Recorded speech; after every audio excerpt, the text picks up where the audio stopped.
student-led startups. Connect with investors. Various internship opportunities. KL, deemed to be university.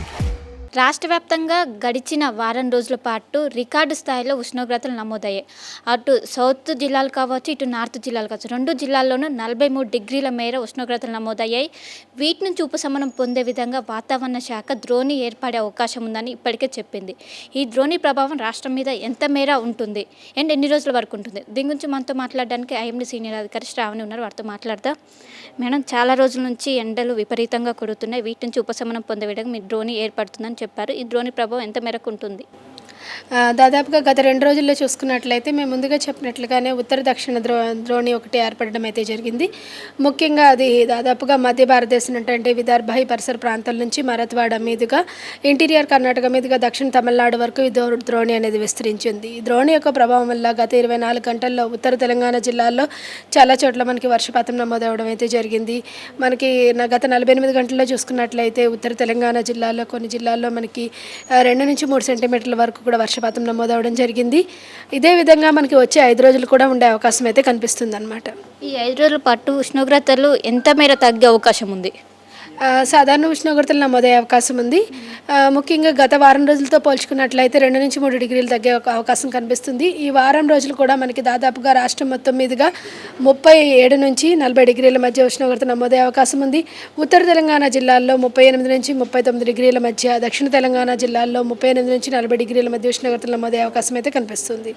ఈ ద్రోణి ప్రభావం ఏ జిల్లాలో ఎక్కువగా ఉంటుంది?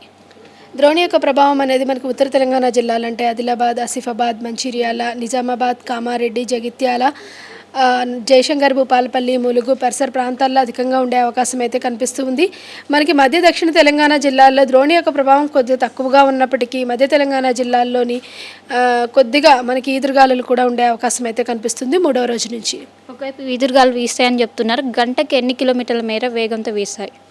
మనకి ఈ వేసవిలో వచ్చే వర్షపాతం ముఖ్యంగా మనకు ఉరుములు మెరుపులతో పాటుగా ఎదురుగాలులతో కూడిన వర్షపాతం నమోదయ్యగా ఉంటుంది.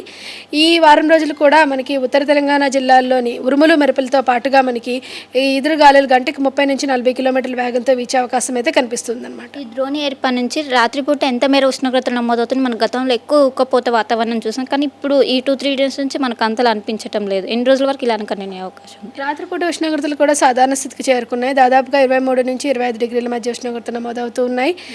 దాదాపుగా 2 నుంచి 2 డిగ్రీలు మనకి తక్కువగా అంటే సాధారణంగా నమోదవుతూ వస్తూ ఉన్నాయి. రాత్రిపూట ఉష్ణోగ్రతలు కూడా మనకి సాధారణ స్థితిలో ఉండే అవకాశం ఉంది 5 రోజుల్లోని. ఈ ద్రోణి యొక్క ప్రభావం వల్ల సాధారణ ఉష్ణోగ్రతలు వచ్చే 5 రోజులు కూడా నమోదయ్యే అవకాశం కనిపిస్తుంది. ఒకవైపు ద్రోణి ప్రభావం కావచ్చు, గతంలో ఆవర్తనం కూడా వచ్చింది. వాటి ప్రభావం ఎప్పుడు కూడా జిహెచ్ఎంసీ పరిధిలో చూపెట్టలేకపోయింది. ఎందుకని జిహెచ్ఎంసీ పరిధిలో ఎక్కువ వర్షపాత అవకాశాలు? ప్రస్తుతానికైతే ఈ ద్రోణి అనేది పూర్తిగా మనకి తెలంగాణ మీదుగా వెళ్తే ఖచ్చితంగా తెలంగాణ రాష్ట్రం మొత్తం మీదుగా వర్షం అనేది కురుస్తుంది.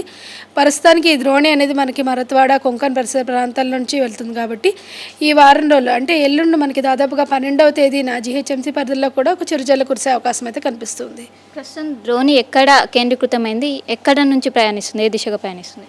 దాదాపుగా మనకి మధ్య నుంచి అంటే సౌత్ ఈస్ట్ రాజస్థాన్ నుంచి కొంకణ్ ప్రదేశం మీదుగా మరత్వాడ నుంచి కొంకణ్ వరకు కూడా, అలాగే దక్షిణ తమిళనాడు వరకు కూడా విస్తరించి ఉన్నదన్నమాట.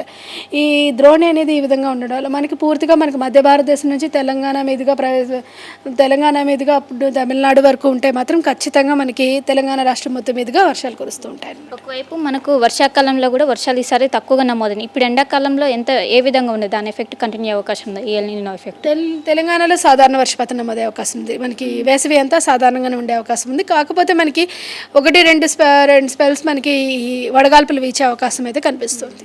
ఈ 5 రోజుల పాటు ఏమైనా అలర్ట్స్ జారీ చేస్తున్నారా? ఏ విధంగా ఉండిపోతుంది ఇటు జిహెచ్ఎంసీ కావచ్చు, అటు జిల్లా యంత్రాంగానికి అయితే ప్రస్తుతానికి ఉత్తర తెలంగాణ జిల్లాలన్నింటికి మనకి ఉరుములు మెరుపులతో కూడిన వర్షపాతంతో పాటుగా ఎదురుగాలులు గంటకి 30 నుంచి 40 కిలోమీటర్ల వేగంతో వీచే అవకాశం ఉన్నందున ఆ అలర్ట్స్ అయితే జారీ చేయడం జరిగింది. ప్రస్తుతానికి హీట్ వేవ్ అలర్ట్ అయితే ఏం లేదు. ఏమైనా పిడుగులు గుట్ల ఏమైనా పడే అవకాశం ఉందా? అంతగా అయితే ఏమి లేదు. మనకి దాదాపుగా 3వ రోజు అంటే 12వ తేదీన కొద్దిగా ఎదురుగాలుల వేగం సాధారణం కంటే కొంచెం ఎక్కువగా ఉండే అవకాశం అయితే. జిహెచ్ఎంసీ పరిధిలో ఉష్ణోగ్రతలు ఎక్కువ ఏ ఏరియాలో నమోదవుతున్నాయి? మనకి అత్యధికంగా దాదాపుగా ఉష్ణోగ్రతలు అన్నీ 37 నుంచి 38 డిగ్రీల మధ్య నమోదవుతున్నాయి. అత్యధికంగా మనకి చూసుకున్నట్లయితే పటాన్చెరు పరిసర ప్రాంతాల్లోని మనకి 38 డిగ్రీల పైన నమోదవుతున్నాయి. ఇప్పుడు 5 రోజుల పాటు కొంచెం తక్కువగా ఉంటాయని చెప్పుకోవచ్చా? ఈ ఎండలో సాధారణ ఉష్ణోగ్రతలు మాత్రం నమోదవుతూ ఉంటాయి అన్నమాట. థ్యాంక్ యూ మా. సో ఇది మొత్తం మీద ఈ ద్రోణి ప్రభావం అనేది ఎక్కువగా ఉత్తర తెలంగాణ జిల్లాల మీద ఉంటుంది. దీంతో రానున్న 5 రోజుల పాటు తెలంగాణ వ్యాప్తంగా సాధారణ ఉష్ణోగ్రతలు నమోదయ్యే అవకాశం ఉంది. ఏదైతే మనం గత కొన్ని రోజుల్లో కూడా ఎక్కువగా ఉక్కపోత వాతావరణం ఎక్కువగా ఎండలు వస్తున్నాయి, వీటి నుంచి ఉపశమనం పొందే విధంగా ఈ ద్రోణి ప్రభావం వల్ల ఉష్ణోగ్రతలు తక్కువగా నమోదయ్యే అవకాశం ఉంది. ఈ వాతావరణం అనేది 5 రోజుల వరకు ఇలానే కొనసాగే అవకాశం ఉంది. అండ్ ఇంకోవైపు ఉత్తర తెలంగాణ జిల్లాలో ఎక్కువగా ఈదురుగాలు కూడా వీచే అవకాశం ఉంది. కాబట్టి ప్రజలు ఎప్పటికప్పుడు అలర్ట్గా ఉండాలని ఒకవైపు వాతావరణ శాఖ అధికారులు సూచిస్తున్నారు. కెన్ పర్సన్ గణేష్తో కలిసి శిల్ప ఆర్టీవీ హైదరాబాద్. మరిన్ని వీడియోస్ కోసం ఛానల్ ని సబ్స్క్రైబ్ చేయండి, లేటెస్ట్ అప్డేట్స్ కోసం వాట్సాప్ ఛానల్ ని ఫాలో చేయండి అండ్ లింక్ డిస్క్రిప్షన్ లో ఉంది.